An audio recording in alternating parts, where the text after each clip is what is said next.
to the Little Blue Pot. It's Jem here. Thank you for joining me, YouTube.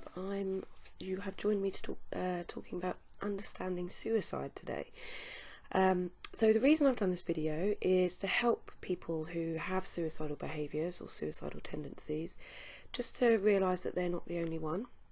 I want to raise awareness of suicide, which is why I'm talking about this subject, and I do appreciate that it's not everyone's in everyone's comfort zone, especially if you care for someone or love someone who has suicidal tendencies, or even if you've lost someone because of suicide. I hope this video will cover all grounds for these various people who have experienced some sort of suicide in their lives, or if you just actually want to understand it a bit better because you hear people talk about it and you kind of don't really understand, or you understand it but you need a bit more information. So I'm hoping to cover all sides of that, just to help people realise that they're not the only one, for carers to understand that, and carers and loved ones to realise it's not their fault. You haven't driven them to this, and like I say, I do not condone suicide. I'm not here to promote it. I'm here to raise awareness of it, because it is a huge killer, especially with young men. It is actually the highest cause of death for men aged 15 to 44 in the UK. So something's happening, something's going on. If you chaps want to tell me, because if anyone who's watching this in that age bracket that has suicidal behaviours, can you tell me about yours? Talk to me about yours. In fact, everyone that's watching this, if you want to put some sort of comment, anything, just to say that you are trying to help raise awareness of this issue as well, because it's very, very important. So again, I'm not trying to I'm not condoning this. This is not here to for promotion. I am merely just trying to get this information out there to reduce stigma, because there is too much stigma around this, and it is something that kills thousands and thousands of people every year. So what is suicide? I've taken this information from NHS Choices, and I'm just going to read it out and then just go through it. So suicide is the act of intentionally ending your life. Many people who've had suicidal thoughts say they were so overwhelmed by negative feelings that they thought they had no other option. Most people who choose to end their lives do so for complex reasons. So suicide is, like I say, intentionally ending your life. So it could be whatever means you choose. You want your life to be over. And why is this? Because you feel overwhelmed by everything that's going on around you. When I've gone to these suicidal behaviours, it has been because I've felt overwhelmed, I've felt out of control, I have felt like the world would be a better place without me. And my family and friends will say, no, that's all terrible, no, that's rubbish. But when you're in that state, when you're in that place of suicidal thinking and wanting to do that behaviour, nothing that people say or do will take that away from you. You want to end your life. Like I say, it's not easy for people to hear that, but it's something that actually is happening right now, and we need to be talking about it. So for me, like I say, when I've gone to these places, I've either been in a severe depressed state, or I've been very, very detached from reality, maybe sort of not necessarily in a full psychosis, but very much not in reality, and having very distorted thinking. But the most thing that stays with me, that I think a lot of people will say, is that they want their lives to be over, to end the pain, to take away from the overwhelming emotions, and to just to not feel anymore, just to not have that pain inside you. So I'm hoping that people will kind of hear that and think, okay, it's not my fault, because it's not your fault. If you're a carer or loved one, I can't stress that enough. So I'm just going to talk about some of the reasons as to why it can happen, why this happens. I mean, everyone is different, so everyone's going to have their own life experience, their own genetic makeup, their own predisposition to different illnesses. So I'm not saying it's going to be the same for everybody, but I can certainly see a couple of these things that resonate with me. So I'm going to hopefully I'm going to use my examples to give you a more detailed explanation. So Many experts believe a number of things determine how vulnerable a person is to suicidal thinking and behaviour. And suicidal thinking is just having the thoughts. You may not actually go to the full act. You may never go to the full act. You may just have the suicidal thinking. And that in itself is disturbing enough, because you don't want to be thinking or planning or visualising your own death. It's not something that you kind of think, I'm going to sit around and do that today. That's not how it happens. You're in that maybe very depressed, or it could be a really angry state, or a really anxious state, or sad state. But if you have the thinking, if you have the suicidal thinking, it doesn't necessarily mean you'll do the behaviour. But if you do the behaviour, it probably is because you've had that thought to start with. So these suicidal thinking, these include, so life history. If you've had a traumatic childhood, a history of sexual abuse, violence or neglect, that will then probably make you, cause damage to your sort of your self-worth, your self-esteem. It could cause depression. It could cause other mental illness that would then perhaps lead you to having suicidal thoughts and suicidal behaviour. So I know when we're genetics and environment we're talking about here, if your environment is really, really bad, really, really toxic, dangerous, full of neglect and abuse, then and you don't have the genetics, it might not be that you go towards that suicidal behaviour, but it could be that you have both, and therefore you are more likely. But again, everyone is different. This might not be the reason for your suicidal behaviour or someone close to you. That's just one of them. Okay, the second one is mental illness. Briefly touched on that. So if you have mood disorders such as depression, bipolar, you could have suicidal behaviour because of that mental illness, or suicidal thoughts, sorry. Other personality disorders, including borderline personality disorder, which I have, that has a very high rate of suicide. And people with really severe mental illness such as schizophrenia, they could go into that suicidal behaviour because they're very overwhelmed by the disturbed thoughts and hallucinations and things like that. Lifestyle. So if you misuse drugs or alcohol, I mean, to be honest, I would say if you're misusing drugs or alcohol, it could be that you have a mental illness anyway. I'm not saying everyone does, but if you're going to that place where you need something to make you feel good, and you need that, you're addicted to that dopamine high, you're addicted to that, it might be that you need that because you have a mental illness. But again, everyone is different. So if you go towards the drugs and alcohol, this may then take you down towards going towards suicidal behaviours. Again, but if you mix it with mental illness, so everyone's different. Employment. So it could be that you have a job that you really, really, you go to every day, and it literally chips away at your soul every day. I know what that's like. Or maybe you have low level job satisfaction, or maybe you're actually unemployed.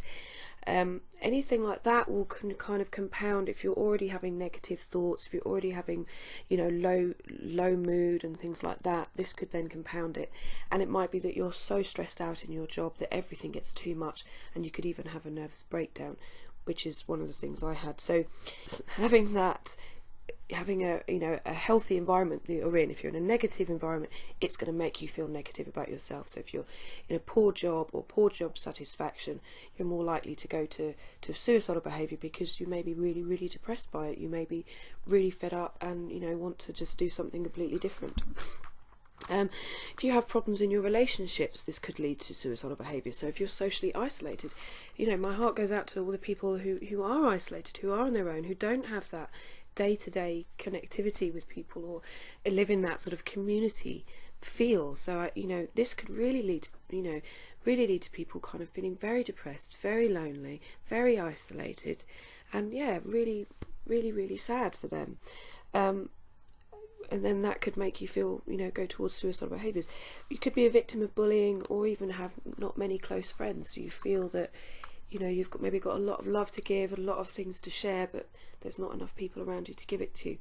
So really, really hard one there. Really, really hard.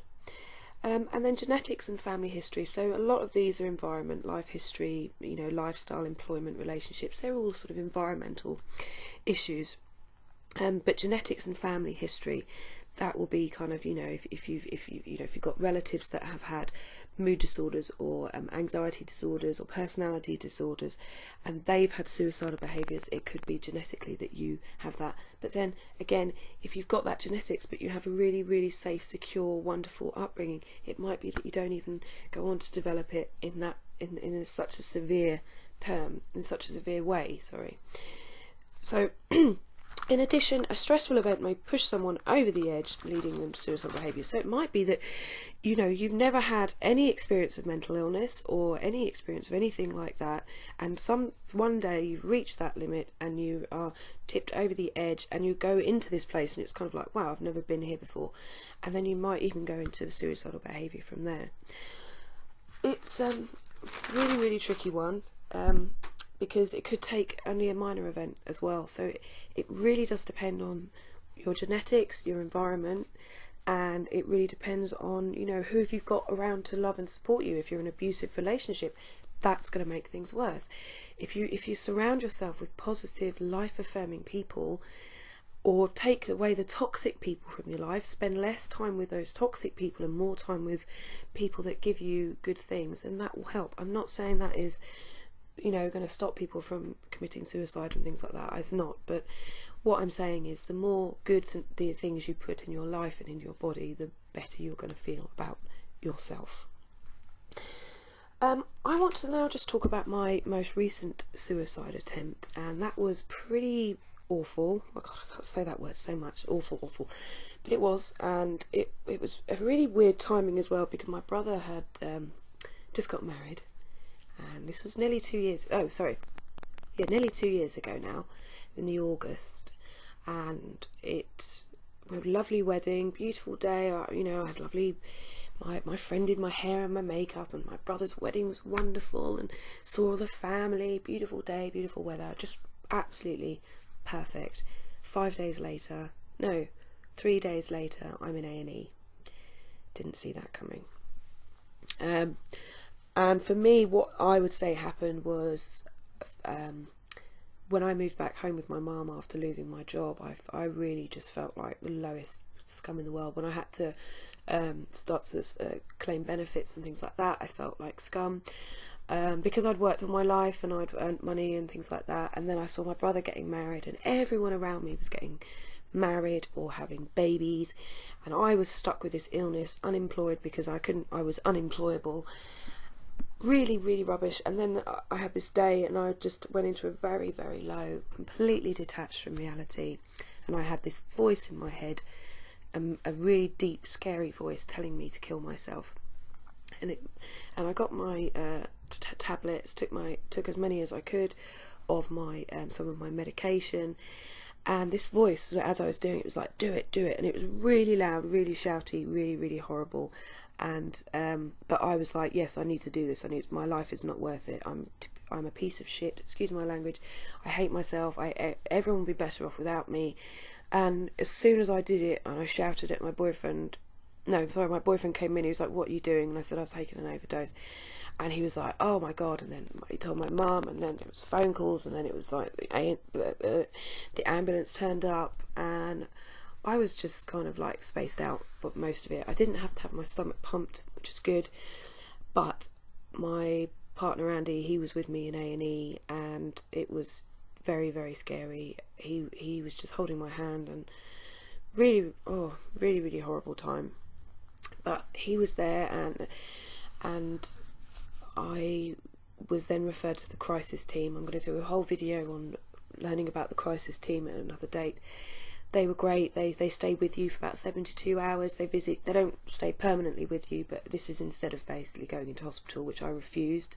They wanted me to go into hospital, but I was adamant that wasn't going to happen, just because I know some people that have gone into a local hospital to ours, people with mental illness, and I've heard not some nice things. But for me as well, I was just scared because I didn't want to be without my boyfriend, and I didn't want to be on my own in this weird place. So I probably should have gone into hospital, but because the crisis team came over and helped me, that was really good. so I mean, it was frustrating being with the crisis team, because they come in and they sit there and ask you all these questions, and you're kind of like, I just want to feel sorry for myself, I just want to curl up and die, you know. They kind of make sure that you don't.